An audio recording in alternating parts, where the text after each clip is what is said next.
हम करेंगे राजस्थान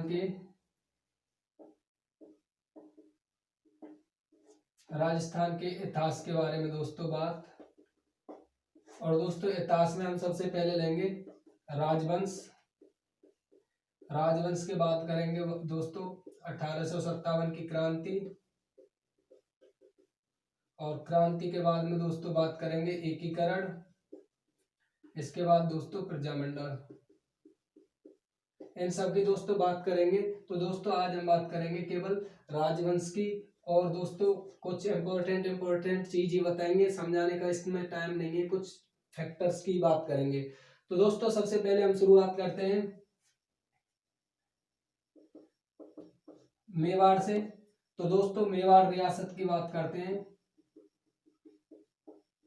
मेवाड़ रियासत, और अपने पास दोस्तों इस मेवाड़ रियासत पर जो राजवंश था वो था दोस्तों गोयल वंश, या फिर दोस्तों सिसोदिया वंश।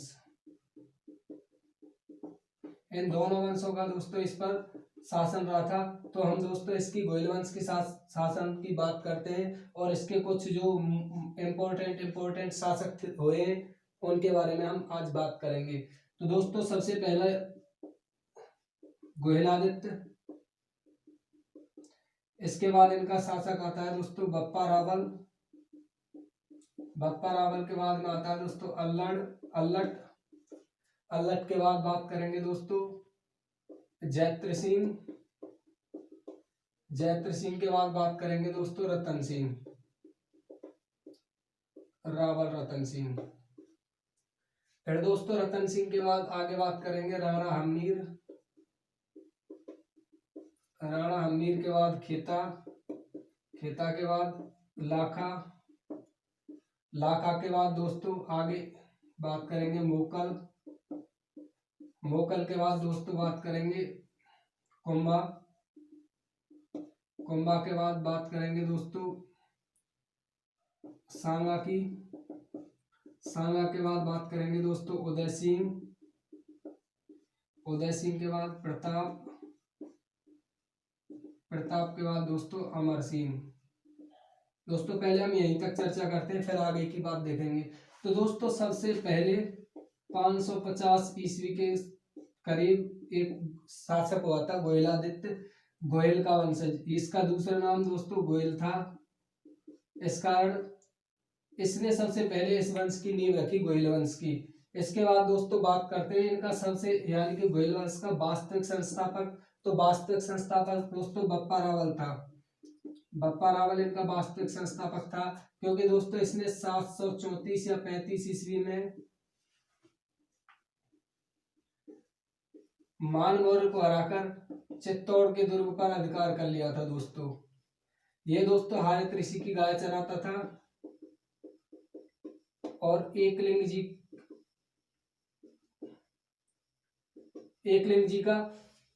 जी की दोस्तों आराधना करता था।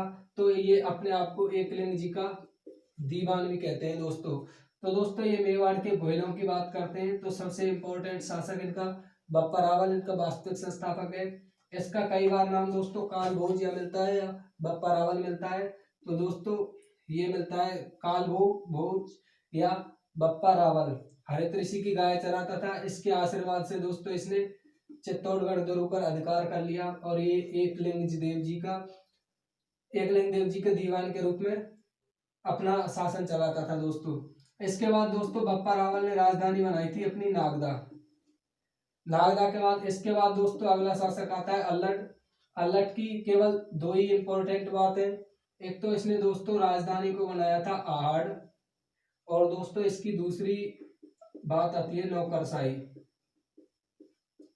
इसने दोस्तों सबसे पहले मेवाड़ में नौकरशाही लागू करने वाला शासक अल्लट ही था। इसके बाद दोस्तों आगे बात करते हैं हम जैत्र सिंह की। जैत्र सिंह राजधानी को ले गया था दोस्तों चित्तौड़गढ़। चित्तौड़गढ़ राजधानी को जैत्र सिंह लेके गया था दोस्तों। तो अगली राजधानी चित्तौड़ बनी थी, और दोस्तों जैत्र सिंह ने इल्तुतमिश को हराया था। इसके बाद दोस्तों इसके जैत्र सिंह का शासक आगे आता है दोस्तों समर सिंह। इसके कोई खास इसका कार्य नहीं है। इसके बाद ये इसका पुत्र आता है रतन सिंह। तो दोस्तों रतन सिंह और एक दोस्तों रतन सिंह का दूसरा भाई था कुंभकर्ण, जो दोस्तों नेपाल चला गया था। इसकी जानकारी हमें ये कुंभलगढ़ प्रशस्ति अभिलेख से मिलती है कि दोस्तों कि कुंभकर्ण नेपाल चला गया था और वहां पर जाके इसने गोयल वंश या सिसोदिया वंश की आगे स्थापना की थी। तो दोस्तों हम रतन सिंह की बात करते हैं। 1303 इसकी रानी पद्मिनी थी दोस्तों, और 1303 में अलाउद्दीन खिलजी का आक्रमण होता है दोस्तों। और अलाउद्दीन खिलजी के आक्रमण में यहाँ पर प्रथम शाखा होता है दोस्तों, चित्तौड़ का प्रथम शाखा जो अलाउद्दीन खिलजी ने किया था, और ये रावल रतन सिंह के समय हुआ था। इसके बाद दोस्तों इसका दुर्ग का नाम खिजराबाद कर दिया जाता है दोस्तों, चित्तौड़ दुर्ग का नाम। और इसमें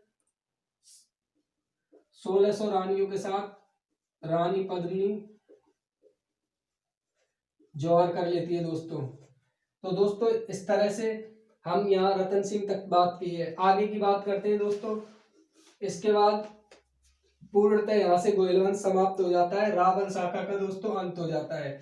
इसके बाद दोस्तों ये सिसोदा गांव से हमीर था, इसको विषम घाटी पंचानन के नाम से भी जाना जाता है दोस्तों। विषम घाटी पंचानन कहा जाता है। राणा हमीर को हिंदू राजा कहा जाता है दोस्तों इसको। और इसने यहाँ पर आके वापस से सिसोदा गांव का था, इसलिए इसने अपना वंश सिसोदिया कर लिया। और दोस्तों ये आगे अपने नाम के आगे राणा लगाने लग गए। इस तरह दोस्तों वापस से इनका चित्तौड़ पर अधिकार हो गया। बात करते हैं दोस्तों खेता की। खेता का कोई अच्छा इंपॉर्टेंट कार्य नहीं है। इसके बाद बात करते हैं दोस्तों हम राणा लाखा की।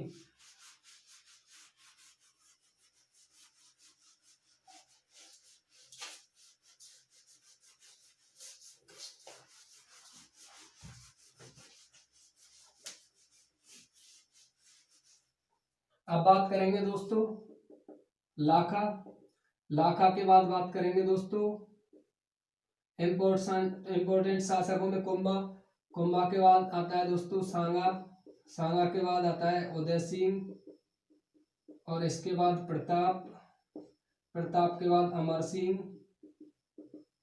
सिंह के बाद करड सिंह। यहीं तक बात कर लेते हैं दोस्तों, फिर आगे देखेंगे।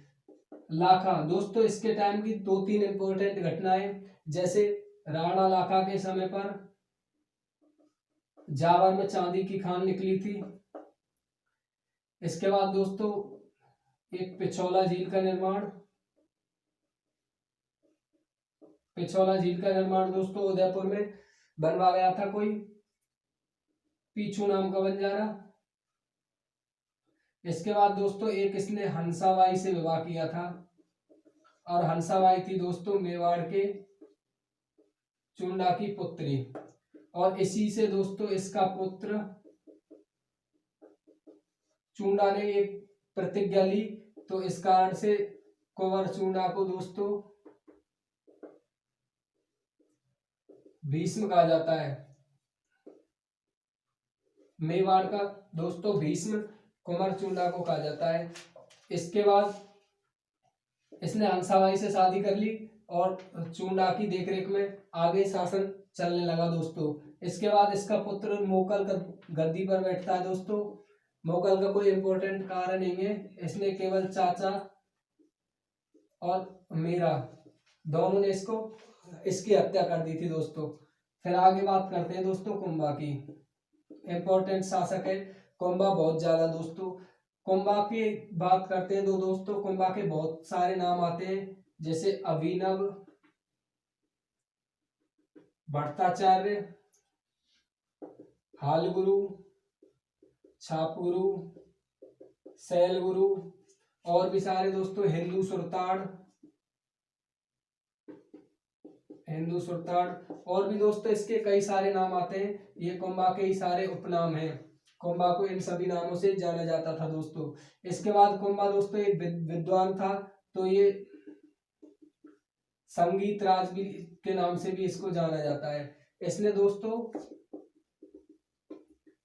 संगीत मीमांसा नामक पुस्तक लिखी थी दोस्तों। इसके बाद दोस्तों कुंभा के बारे में बात करते हैं, तो कुंभा ने के बारे में वीर विनोद की बुक है दोस्तों,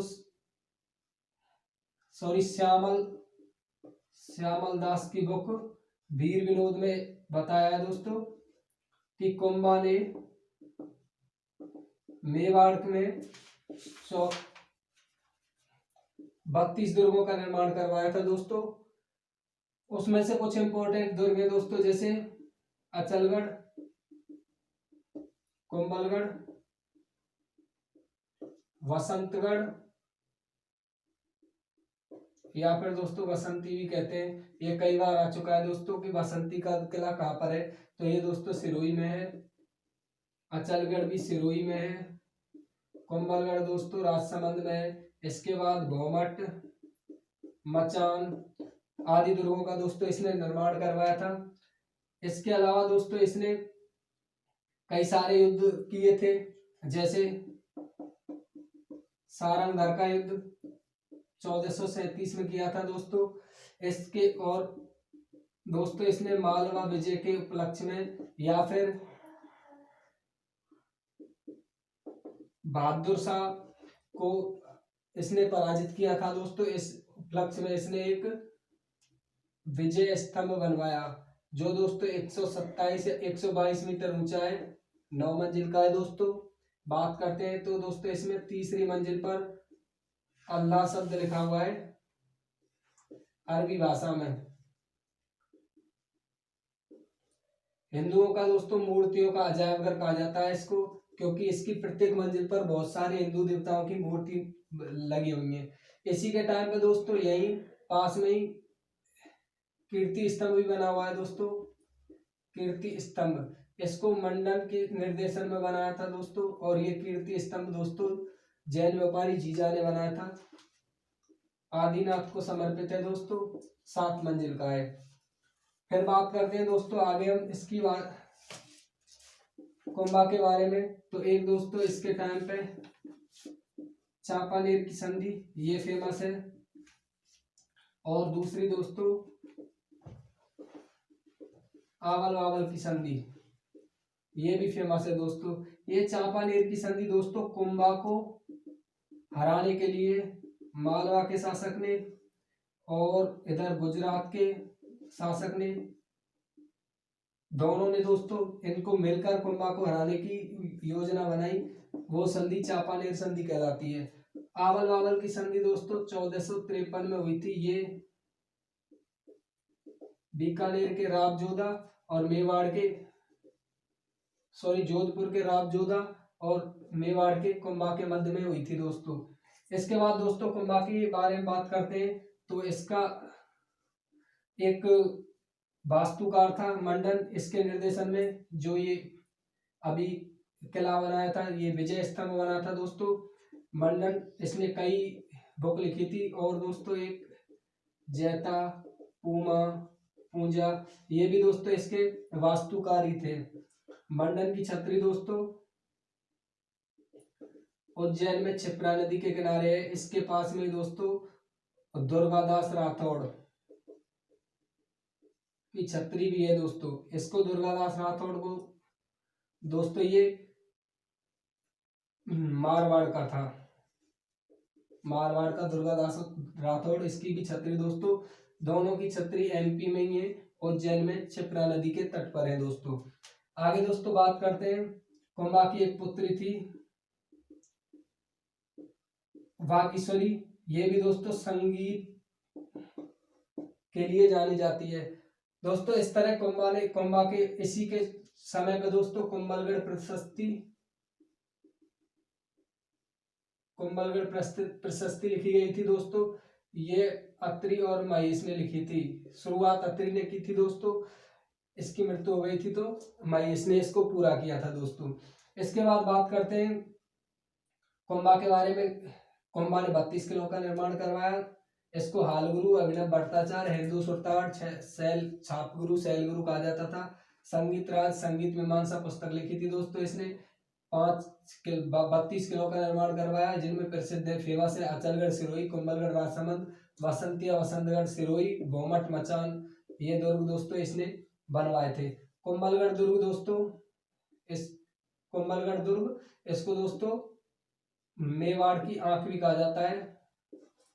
और इसके बारे में दोस्तों अबुल फजल ने कहा है कि नीचे से ऊपर देखने पर पगड़ी सिर से नीचे गिर जाती है। तो दोस्तों ये कुंभलगढ़ दुर्ग के बारे में कहा गया है।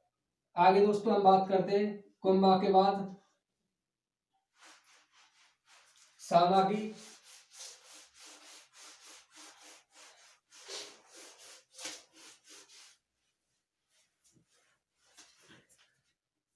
राणा सांगा की बात करते हैं दोस्तों। 1509 से 1528 तक इसने शासन किया था दोस्तों। राणा सांगा ये दोस्तों अजमेर में रहा था अपने भाइयों से दोस्तों छिपकर। इसके बाद दोस्तों ये 1509 में शासक बनता है। तो इसके राणा सांगा के बारे में दोस्तों 2-3 इंपॉर्टेंट युद्ध किए थे इसने। एक तो था दोस्तों खातौली, बांडी, गागरोन, बयाना और दोस्तों एक खानवा। इसका दोस्तों खातौली का युद्ध 1517, ये 18, ये 19, ये 1527 और दोस्तों ये भी 1527 में। खातौली का युद्ध दोस्तों इब्राहिम लोदी को हराया था। भांडी में भी दोस्तों इसे ही हराया था। गागरोन के युद्ध में भी दोस्तों इसने महमूद लोदी को हराया था। इसके बाद दोस्तों बयाना का युद्ध हुआ था इसका बाबर के साथ, इसमें भी ये विजयी रहा। तो शुरुआत के दोस्तों 4 युद्धों में सांगा की विजय हुई। खानवा का युद्ध 1527, खानवा भरतपुर में है दोस्तों। रूपबास युद्ध हुआ था बाबर से युद्ध हुआ था दोस्तों। इसको दोस्तों बाबर ने जिहाद घोषित कर दिया था। इस पे दोस्तों खानवा को इसने राणा सांगा ने एक पाती परवन नाम से पत्र लिखा था, जिसका अर्थ होता है दोस्तों कि किसी राजा को युद्ध के लिए अपने साथ आमंत्रित करना। इसने सभी हिंदू राजाओं को ये पत्र भेजा था और सभी को अपने पास बुलाया था, युद्ध में शामिल किया था दोस्तों। इसमें बताते हैं दोस्तों कि 7 राजा, 9 राग और 104 सरदार राणा सांगा की तरफ से युद्ध में लड़े थे दोस्तों। इसके बाद दोस्तों बात करते हैं हम इधर बाबर ने इसमें प्रथम बार राजस्थान में तुलगमा पद्धति को अपनाया था। इसके बाद दोस्तों बाबर ने तोपों का भी प्रयोग किया था दोस्तों, और घोड़े भी थे इसके पास प्रसिद्ध। तो इस वजह से दोस्तों बाबर ने खानवा के युद्ध को जीत लिया था दोस्तों। इसने ये तुलगमा पद्धति उज्वेगों से ली थी। तोपों को दोस्तों इसने मंगोलों से लिया था, और घोड़े दोस्तों इसके पास तुर्की थे। आगे बात करते हैं दोस्तों तुलगमा पद्धति के नेतृत्व करता थे अली बंधु, और दोस्तों इसके बाबर के तोपची थे उस्ताद अली और बाबा कसका, ये दोस्तों इसके तोपची थे। तो दोस्तों बाबर ने सबसे पहले राजस्थान में पहली बार तुलगमा पद्धति का प्रयोग किया था। आगे दोस्तों इसके लिए इतना टाइम नहीं है कि इसके बारे में पूरा बताएं कि तुलगमा पद्धति दोस्तों होती क्या चीज है। आगे बात करते हैं दोस्तों, इसमें सबसे इंपॉर्टेंट है दोस्तों, बहुत सारी जगह के राजा आए थे, लेकिन दोस्तों इसमें 2 जगह से केवल राजकुमार आए थे। एक तो दोस्तों बीकानेर से या जोधपुर से मालदेव आया था दोस्तों, गंगा का पुत्र था दोस्तों ये। और दोस्तों एक चंद्रसेन आया था, मालदेव दोस्तों ये उस टाइम राजा नहीं था और एक बीकानेर से दोस्तों कल्याण में लाया था। ये दोनों दोस्तों उस समय कुंवर थे, दोनों राजा नहीं थे। इसका दोस्तों मुस्लिम सेनापति था दोस्तों हसन खां मेवाती अलवर से। तो दोस्तों इसके इस तरह से दोस्तों सांगा के बारे में हमने बात की। 1509 में राज्याभिषेक हुआ था। इसके बाद दोस्तों इसने 5 बड़े युद्ध लड़े, खातौली, बांडी, गागरोन, बयाना, खानवा। खानवा का युद्ध इम्पोर्टेंट था दोस्तों, बाबर के साथ लड़ा था। बाबर ने इसमें तोलगामा पत्ती, तोप और घोड़ों का प्रयोग किया। तोलगामा पत्ती बाबर उज्जैनों से ली थी और तोपों को मंगोलों से लिया था। बाबर के तोपची थे उस्ताद अली और बाबा कसका। और दोस्तों तोलगामा पद्धति अली बंधु थे दोस्तों तोलगामा पद्धति का इसके संचालन करने वाले। इसके बाद दोस्तों इसको सैनिकों का भग्नावशेष कहा जाता है, हिंदूपात कहा जाता है दोस्तों, क्योंकि एकमात्र यही शासक था जिसके साथ में सभी हिंदू राजाओं ने एक साथ इसके साथ में आकर लड़े थे दोस्तों। इसके बाद आगे बात करते हैं दोस्तों उदय सिंह की। उदय सिंह से पहले दोस्तों विक्रमादित्य अल्पायु में ही दोस्तों राजा बना, तो कर्मावती या रानी करमवती ने शासन को चलाया। तो दोस्तों ये 1534-35 बहादुर शाह का आक्रमण। तो दोस्तों ये इस टाइम पे 1400-1535 में दूसरा शाखा हुआ था मेवाड़ का। इसमें दोस्तों केसरिया किया था बाघ सिंह ने और दोस्तों कर्मावती ने इसमें जौहर किया था। तो इसके दोस्तों विक्रमादित्य के टाइम की यही घटना इंपॉर्टेंट है कि दूसरा शाखा हुआ था मेवाड़ का। इसके बाद बात करते हैं दोस्तों उदय सिंह। उदय सिंह पन्ना धाय ने दोस्तों इसको अपने पुत्र से बदलकर दोस्तों इसको बाहर निकाल दिया था, तो बनवीर से बचाया था। इसके बाद दोस्तों इसको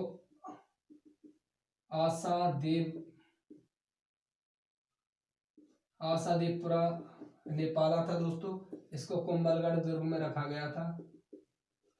इसके बाद दोस्तों इसकी बात करते हैं पन्ना धाय की छतरी दोस्तों। पन्ना धाय की छतरी की बात करते हैं तो दोस्तों ये भानगढ़ अलवर में है। भानगढ़ अलवर में दोस्तों पन्ना धाय की छतरी है। आगे दोस्तों बात करते हैं उदय सिंह की। 1459 में उदयपुर शहर को बसाया था। इसके बाद दोस्तों उदयपुर इस पे उदय सिंह झील का निर्माण, उदय सागर झील का निर्माण करवाया था दोस्तों। इसके बाद बात करते हैं तो इसी के टाइम पे दोस्तों सॉरी 1500 इसी के टाइम पे दोस्तों 1567-68 में मेवाड़ का तीसरा शाखा हुआ था अकबर के टाइम पे दोस्तों। इसमें दोस्तों जयमल और फत्ता दोनों दोस्तों लड़ते हुए वीरगति को प्राप्त हुए थे। अकबर दोस्तों इनकी वीरता से प्रभावित होकर आगरा के किले और जूनागढ़ का किला बीकानेर दोनों पे दोस्तों इनकी गजारूढ़ मूर्तियां लगवा दी थी। हाथी से सवार दोनों की मूर्तियां आगरा के किले और जूनागढ़ के किले पर दोस्तों अकबर ने लगवा दी थी।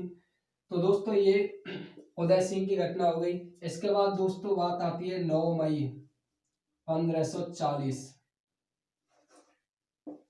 महाराणा प्रताप का जन्म। कुंभलगढ़ दुर्ग दोस्तों, कुंभलगढ़ दुर्ग के बाद बादल महल दोस्तों, बादल महल में कुंभलगढ़ दुर्ग के बादल महल में दोस्तों महाराणा प्रताप का जन्म होता है। बचपन का नाम कीका, पिता का नाम उदय सिंह, माता का नाम जयवंताबाई। दोस्तों ये प्रताप के बारे में ये तो सामान्य जानकारी है दोस्तों। 1572 में राज्य अभिषेक दोस्तों इसका गोगुंदा में हुआ था। सबसे पहले तो दोस्तों कुंभलगढ़ में ही हुआ था, दूसरा गोगुंदा में हुआ था दोस्तों। अकबर की अधीनता स्वीकार नहीं की, अकबर का विरोधी बना रहा। अकबर ने दोस्तों 1576 हल्दीघाटी युद्ध हुआ दोस्तों। इससे पहले अकबर ने दोस्तों प्रताप को अपने अधीन लाने के लिए 4 अभियान भेजे थे, जिसमें जलाल खां, भगवान दास, मानसिंह, भगवान दास और टोडरमल। दोस्तों ये 1572 में भेजा था। इसके बाद ये दोनों सभी तीनों 73 में भेजे थे इसको अधीन लाने के लिए दोस्तों। लेकिन प्रताप ने अधीनता स्वीकार नहीं की थी। इस कारण दोस्तों 1576 में 21 जून या 18 जून 1576 हल्दीघाटी का युद्ध हुआ दोस्तों। इस युद्ध को कई इतिहासकार अलग अलग नामों से जाना जाता है, जैसे खमनोर का युद्ध भी कहा जाता है इसको, हल्दीघाटी भी कहा जाता है, थर्मोपल्ली भी कहा। थर्मोपल्ली दोस्तों कर्नल टॉड ने कहा था। इसके बाद दोस्तों इसे बनास का युद्ध भी कहा जाता है, बनास का युद्ध। तो दोस्तों इस तरह कई भी इसके हल्दीघाटी युद्ध के नाम दिए जाते हैं। आगे बात करते हैं दोस्तों प्रताप के बारे में।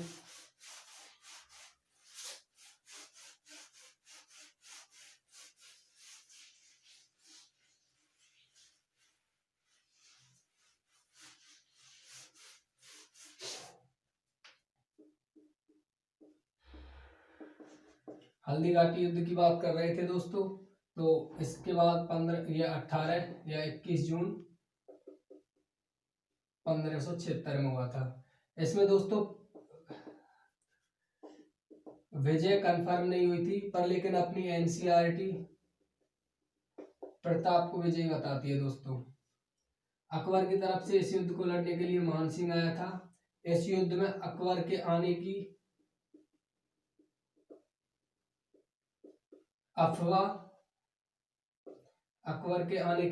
अफवाह फैला दी गई थी दोस्तों कि अकबर यानी कि बादशाह युद्ध में आ गया। दोस्तों ये अफवाह फैलाई थी महावत खान ने दोस्तों। इसके बाद बात करते हैं हल्दीघाटी 1582 दिवेर युद्ध।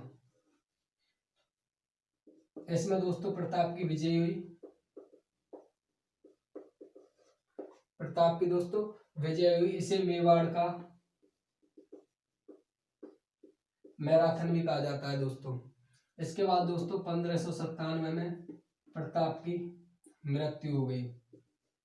फिर आगे बात करते हैं दोस्तों अमर सिंह की। 1598-99 में दोस्तों अमर सिंह शासक बनता है। प्रताप का ही पुत्र था दोस्तों। इन्होंने दोस्तों 1615 में अधीनता स्वीकार कर ली थी मुगलों की, अपने पुत्र कर्ण सिंह के कहने पर। फिर दोस्तों आगे बात करते हैं कर्ण सिंह के कहने पर इसने मुगलों की अधीनता स्वीकार कर ली। और दोस्तों इसके बाद ये 1620 में इनकी मृत्यु हो गई। फिर इसके बाद शासक बनते हैं दोस्तों कर्ण सिंह। तो दोस्तों सबसे पहले मुगलों की अधीनता मेवाड़ में अधीनता स्वीकार करने वाला शासक था दोस्तों अमर सिंह। और यहीं से दोस्तों इसमें मेवाड़ में मुगलों का प्रभाव देखने को शुरू हो जाता है। जैसे मेवाड़ की चित्रकला पर भी मुगलों का प्रभाव पड़ने लग गया था दोस्तों। इसके बाद दोस्तों कर्ण सिंह की बात करते हैं। कर्ण सिंह ने जहांगीर को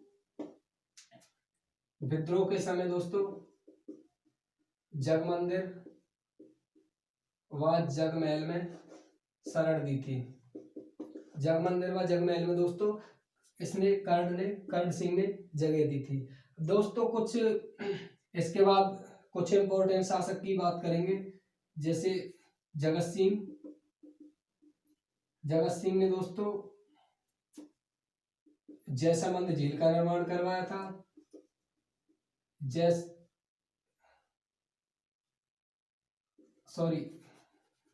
जयसमंद झील का निर्माण करवाया था। इसके बाद दोस्तों आगे, और दोस्तों इसने एक जगत शिरोमणि मंदिर का भी निर्माण करवाया था।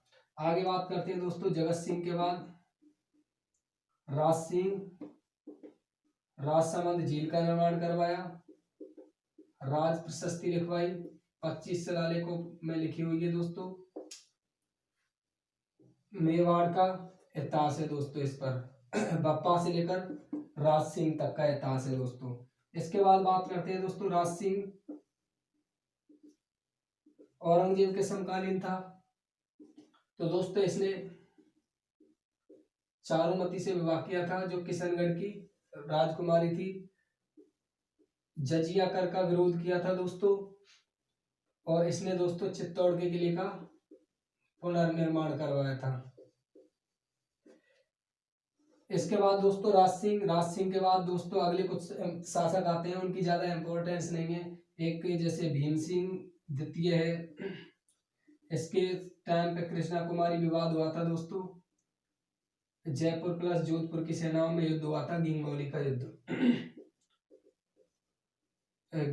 युद्ध गिंगोली दोस्तों वर्तमान में नागौर डिस्ट्रिक्ट में पड़ता है।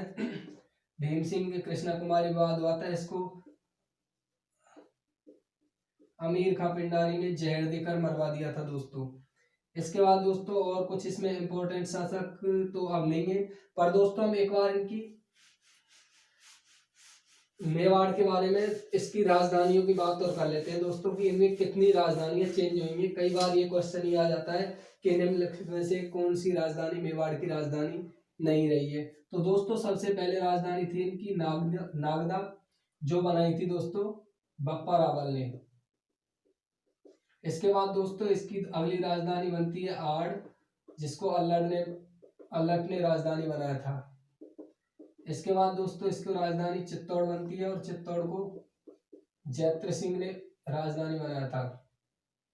फिर राजधानी दोस्तों उदयपुर आती है, सॉरी कुंभलगढ़ आती है पहले, कुंभलगढ़। इसको दोस्तों महाराणा कुंभा ने बनाया था राजधानी। फिर उदयपुर, इसको उदय सिंह ने बनाया था। फिर दोस्तों महाराणा प्रताप के टाइम पे कुंभलगढ़ को भी उन्होंने राजधानी रखा था, गोगुंदा को भी राजधानी बनाया था, पर राजधानी चावंड को भी बनाया था, ये बनाया था दोस्तों महाराणा प्रताप ने। ये क्वेश्चन दोस्तों एक बार पूछ लिया था कि चावंड कितने वर्षों तक राजधानी रही थी, तो लगभग 30 वर्ष तक दोस्तों ये राजधानी रही थी। इसको 1585 में राजधानी बनाया था, और 1615 तक ये राजधानी बनी रही। इसके बाद दोस्तों एक अस्थायी राजधानी बनाई थी प्रताप ने, जिसको आवरगढ़ कहते हैं दोस्तों। इस तरह दोस्तों मेवाड़ का पूरा इतिहास अपना कंप्लीट हो जाता है दोस्तों। आगे इसी तरह हमारे चैनल पर बने रहें। धन्यवाद।